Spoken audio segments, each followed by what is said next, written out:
Right, and guys, so the question that I'm going to pose to you today was Afghanistan worth it? I have a bit of time to think about that. I suppose there's many different ways we can think about that question, many different ways we can answer it based on opinions, based on different things that we've watched on the news, on YouTube, on Instagram, Twitter, things we've read on Reddit. There's loads of information out there, and we can all come to a conclusion based on our own experience of the war in Afghanistan, the more recent one of past 20 years. Okay. Now, like I said, there's many different opinions on that, and I'm going to try and stay quite neutral on the fence with this one. But just to give you guys a little bit of perspective, I'll talk about the military side of things. Now, I haven't been to Afghanistan, all right? I didn't serve in the war, in the conflict over there. That was before my time in the military, in the Marines, although there was a tour going on. As close as I got was a battle casualty replacement. So I'm not speaking on behalf of our warriors from the United Kingdom, from the United States, and the rest of the European military forces who were involved in that. But I can speak on the perspective of working with these individuals and working in other environments very similar to Afghanistan. Okay, so I can speak from that. But first things first, I want to say thank you to everyone who has served in Afghanistan in any capacity, whether that's conventional fighting forces, whether that's the Afghan National Army, the Afghan police, all of that. All right, they're all integral to providing some form of stability, or at least they were. That was the intention. Okay, now we have to understand this from the perspective of, for instance, a soldier who's been and fought over there.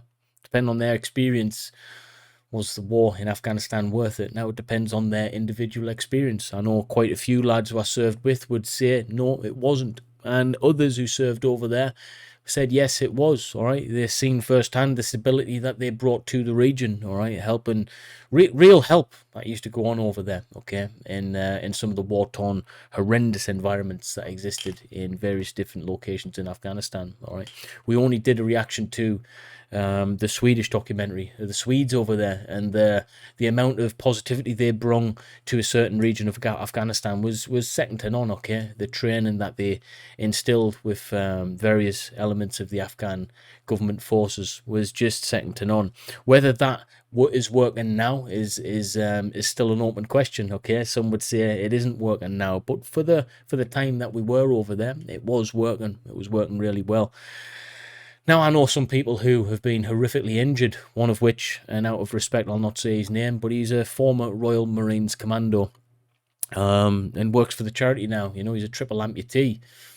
And, horrific injuries from that war must have been devastating for him and his family, to say the least.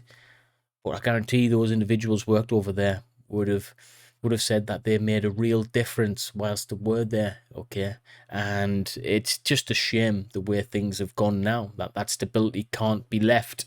That stability can't be maintained. Now, how long do you go feeding a plant with water and nutrients in a barren desert? Okay, you can bring the water, you can bring the nutrients from afar, but how long do you keep on doing that? If you stop doing that, would it survive in its natural environment? The answer would be no.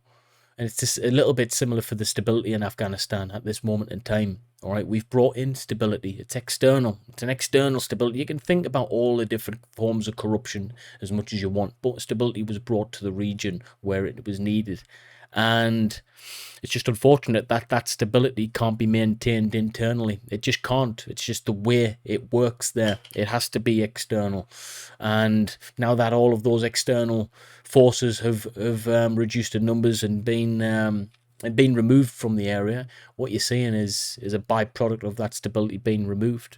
Instability, corruption, all of these things that originally existed in its original format before the intervention is all coming to play now. And there's one thing to mention: social media in the past 20 years has rocketed through the roof. So, the perspective on it has changed. The eyes in have changed. They've grew, on an unbelievable level. The eyes that can observe Afghanistan has grew to a formidable number. So we see a lot more things. So, is it worse over there as it was 20 years ago? That's an open question as well. It's to be determined. But there's one thing for sure: the blanket has been lifted off, and everyone can gawp with open eyes. The news media and all of these other organisations have different ways of painting a picture over there. Instagram, Facebook, all the other social media platforms, you see different things going on that were always going on over there. It just wasn't brought to our attention. So it can make a situation seem a lot worse. It can make a situation seem a lot better than it originally was, when in actual fact, nothing has changed. That's my take on it. Nothing has changed, really.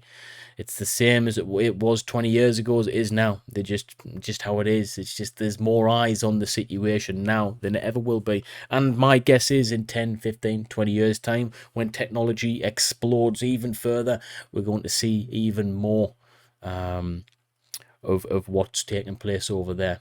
All right, it's not that it doesn't happen, it's just that our perspective has been widened. And that's what I think. I just think the perspective has been widened. Everyone is free to an opinion, a lot more so now than they were 20 years ago. And it's just right at the forefront of our minds. All right, there's a lot of good and bad things happened in Afghanistan, but more good, I believe, through our conventional forces being there and intervening than bad. And it is a shame to see the people of Afghanistan suffer. I think this is the one big problem that we all face as a human race. We seem to categorize ourselves a little too much, and we become a little bit too tribal in that respect.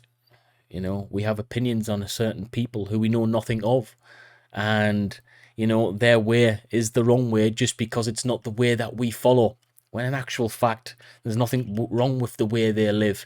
There's nothing wrong with that. They might do things differently. They might have different moral standards, different moral compasses, you name it, But it doesn't mean to say that their way is wrong and our way is right.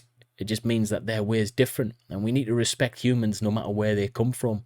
Now, we take in people from all over the world as refugees of war.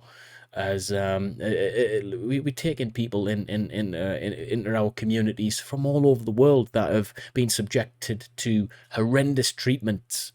All right, whether it's tyrannical governments, whether it's whether it's war, whether it's famine, whether it's humanitarian, we take in people and allow them refuge in our countries, in a lot of cases on a permanent basis, based on the horrific things that they have endured within their country for the reasons I've just stated.